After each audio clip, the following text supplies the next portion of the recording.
Hello friends, मेरे YouTube channel English वे में आप सभी का स्वागत है।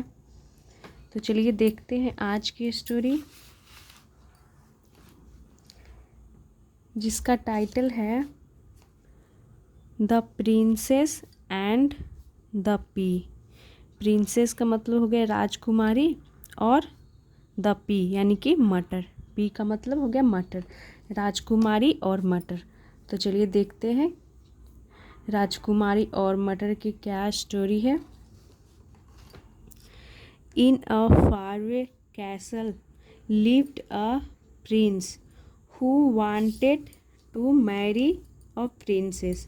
In a faraway castle, इसका मतलब हो गया कि दूर एक किले में, कैसल यानी कि किला, दूर एक किले में lived रहता था a prince एक राजकुमार, who wanted to marry a princess. who यानी कि जो, wanted यानी जो चाहता था, वांटेड, वांट की सेकंड फॉर्म हो गई वांटेड, टू मैरी यानी कि शादी करना चाहता था, अ प्रिंसेस एक राजकुमारी से। तो हु यहाँ रिलेटिव प्रोनाउन हो गया जो कि इस प्रिंस के लिए यूज किया गया है। तो ये इस प्रिंस के बारे में बताया जा रहा है कि राजकुमार जो राजकुमारी से शादी करना चाहता था। तो ये हु रिलेटिव प्रोनाउन हो गया और यहाँ से यहाँ तक ये क्लॉज बना रहा है, जिसे एडजेक्टिव क्लॉज कहते हैं या फिर रिलेटिव क्लॉज भी बोलते हैं। एडजेक्टिव क्लॉज इसे इसीलिए बोलते हैं क्योंकि ये प्रिंस के बारे में यानी नाउन के बारे में एक्स्ट्रा इन्फॉर्मेशन दे रहा है कि वो एक वही प्रिंस जो एक राजकुमारी से शादी करना चाहता था। He visited many neighbouring kingdoms. He visited यानी कि उसने दौरा किया, मैनी यानी कई, नेबरिंग किंगडम्स यानी कि पड़ोसी राज्यों में। तो उसने कई पड़ोसी राज्यों में दौरा किया यानी कि वो गया कई पड़ोसी राज्यों यानी बगल के जो राज्य थे वहाँ वो गया Prince. But did not find a suitable bride, लेकिन डिड नॉट फाइंड यानी कि उसे नहीं मिला अ सुटेबल ब्राइड। सुटेबल का मतलब हो गया कि उपयुक्त, ब्राइड यानी दुल्हन। तो वो कई राज्यों का दौरा किया लेकिन उसके बाद भी उसे एक सुटेबल यानी कि उपयुक्त, उचित यानी उसके बराबर हो, उसे ब्राइड यानी दुल्हन नहीं मिला।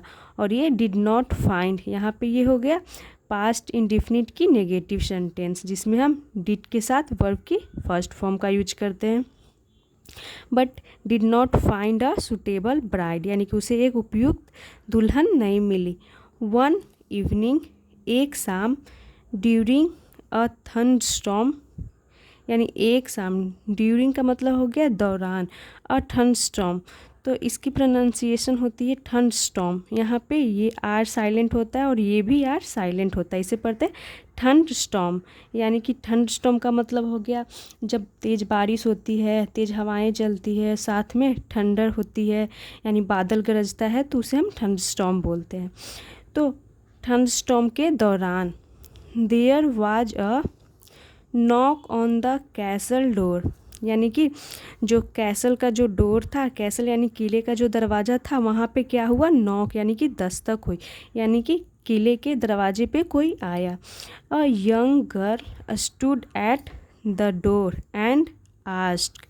अ यंग गर्ल, एक यंग गर्ल का मतलब हो गया कि एक युवा लड़की, स्टूड यानी खड़ी थी, स्टैंड की सेकंड फॉर्म स्टूड हो गई, एट द डोर कहाँ खड़ी थी, तो दरवाजे पर वो खड़ी थी, एंड आस्क्ड और पूछी, if she could take shelter for the night, तो वो पूछती है इफ़, तो इफ़ का यहाँ पे हो गया मतलब कि, सी कुड टेक शेल्टर तो वो पूछती है कि क्या वह, सी यानी कि वह, टेक यानी कि ले सकती है, शेल्टर यानी आश्रय, फॉर द नाइट यानी रात के लिए। तो एक लड़की आती है किले के दरवाजे पे और गेट नॉक करती है और वो बोलती है कि क्या वो एक रात के लिए वो शेल्टर यानी कि आश्रय ले सकती है। She said that she was a princess of a far of kingdom. She said यानी कि जो वो लड़की थी वह सेड यानी उसने कहा, डैट कि सी वाज अ प्रिंसेस, तो उसने क्या बोला कि वह एक राजकुमारी है। उसने कहा कि वह एक राजकुमारी है। Of a far of kingdom, far of kingdom का मतलब हो गया दूर के राज्य की। तो वो लड़की आती है और बोलती है, खुद को बताती है कि दूर के राज्य की वो एक राजकुमारी है। The king and queen agreed to let her stay. The king and queen, राजा और रानी, अग्रीड यानी कि वो मान गए। तो अग्री की सेकेंड फॉर्म अग्रीड हो गई। टू लेट हर स्टे यानी कि उसे रहने के लिए, रहने देने के लिए, लेट यानी कि अनुमति देना, आज्ञा देना। तो वो उसे उस लड़की को रहने देने के लिए वो अग्रीड हो जाते हैं, यानी कि वो मान जाते हैं, यानी जो खुद को राजकुमारी बताती है उसे रहने के लिए। But the queen wanted to confirm that she was indeed a princess. लेकिन द क्वीन वांटेड, लेकिन जो रानी थी वो वांटेड टू कन्फर्म, वो कन्फर्म होना चाहती थी। कन्फर्म यानी कि पुष्टि करना चाहती थी, जानना चाहती थी डैट कि सी वाज इंडीड अ प्रिंसेस। तो क्या वो कन्फर्म करना चाहती थी कि सी वाज इंडीड यानी कि वह वास्तव में थी अ प्रिंसेस, एक राजकुमारी। तो ये पुष्टि करना चाहती थी क्वीन कि क्या वह सच में एक राजकुमारी है। सो इसीलिए while making her bed she put a pea under the mattresses। सो इसीलिए while making her bed यानी कि उसके बेड, हर बेड यानी उसकी बेड बनाने के दौरान। तो बनाने मतलब मेकिंग यानी कि बेड बनाने के दौरान नहीं, यानी बेड तैयार करने के दौरान, यानी जब उसकी बेड तैयार की जा रही थी उसके दौरान। while का मतलब हो गया उस दौरान। सी पुट यानी कि यहाँ पे क्वीन के लिए सी यूज किया गया प्रोनाउन। सी पुट यानी कि उसने रख दी। तो यहाँ पे पुट की सेकेंड फॉर्म भी पुट होती है, थर्ड फॉर्म भी पुट होती है। सी पुट यानी उसने रख दी, यहाँ रखने के लिए पुट का यूज किया गया है। अ पी एक मटर, अंडर द मैट्रेसेस, अंडर यानी कि नीचे, किसके नीचे, तो द मैट्रेसेस यानी कि गद्दे के नीचे। The following day she asked the girl, the following day का मतलब हो गया कि दूसरे दिन। सी आस्क्ड द गर्ल यानी कि राजकुमारी ने, आस्क्ड पूछी यानी कि वह पूछी, यानी राजकुमारी पूछी, द गर्ल उस लड़की से, did you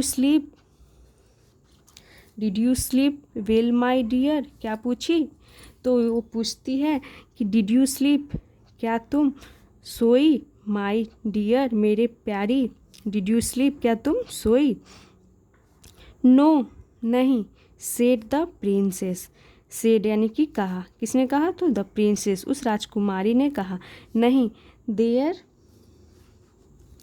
there was something in my bed, there was something यानी कि कुछ था, इन माई बेड यानी कि मेरे बेड में कुछ था। तो देयर यहाँ पे इंट्रोडक्टरी वर्ड के रूप में यूज किया गया है, यानी कुछ था ऐसा बोलने के लिए। तो इसमें सब्जेक्ट मिसिंग था, इसीलिए देयर का यूज किया गया है। देयर वाज ए समथिंग यानी कुछ था, इन माई बेड किस में, तो मेरे बेड में, मेरे बिस्तर में। And it was very hard, और यह था वेरी हार्ड यानी कि बहुत ही कठोर था। तो वो लड़की बोलती है, यानी जो खुद को प्रिंसेस बताती है कि नहीं कुछ मेरे बेड में था, तो वो सो नहीं पाई। जब रानी पूछती है कि क्या तुम अच्छे से सोई मेरी प्यारी, तो वो बोलती है नहीं मेरे बेड में कुछ हार्ड कठोर था जिससे मैं नहीं सो पाई। The queen and the prince realised that she was indeed a princess. तो क्वीन यानी रानी को और प्रिंस यानी कि राजकुमार को, रियलाइज्ड यानी एहसास हुआ, डैट कि सी वाज इंडीड अ प्रिंसेस, क्या एहसास हुआ कि वह वास्तव में, इंडीड यानी वास्तव में एक राजकुमारी है। The Prince was happy at last, the Prince was happy यानी जो प्रिंस था राजकुमार वो खुश हुआ। एट लास्ट यानी एट लास्ट का मतलब होगा कि आखिर में, आखिरकार वो खुश हुआ। And agreed to marry, at last and agreed और अग्रीड हो गया यानी कि वो मान गया, टू मैरी यानी शादी करने के लिए, द प्रिंसेस यानी राजकुमारी से। तो वो उसे एक राजकुमारी की ही तलाश थी। तो एक आती है लड़की जो खुद को राजकुमारी बताती है। तो ये पुष्टि करने के लिए, जानने के लिए कि क्या वो वास्तव में राजकुमारी है, तो क्वीन ने उसके बेड के नीचे एक मटर रख दी, ताकि वो अगर वो सो पाती है अच्छे से तो यानी कि वो प्रिंसेस नहीं है। अगर उसे नहीं, उस मटर की वजह से वो नहीं सो पाती, उसे सोने में दिक्कत होता है, तो इसका मतलब कि वो प्रिंसेस नहीं है। क्योंकि प्रिंसेस तो नाजुक होती है ना, मतलब प्रिंसेस को नींद उसके बिना उससे तो आएगी नहीं, तो इससे पता चलता है कि वो प्रिंसेस है या नहीं।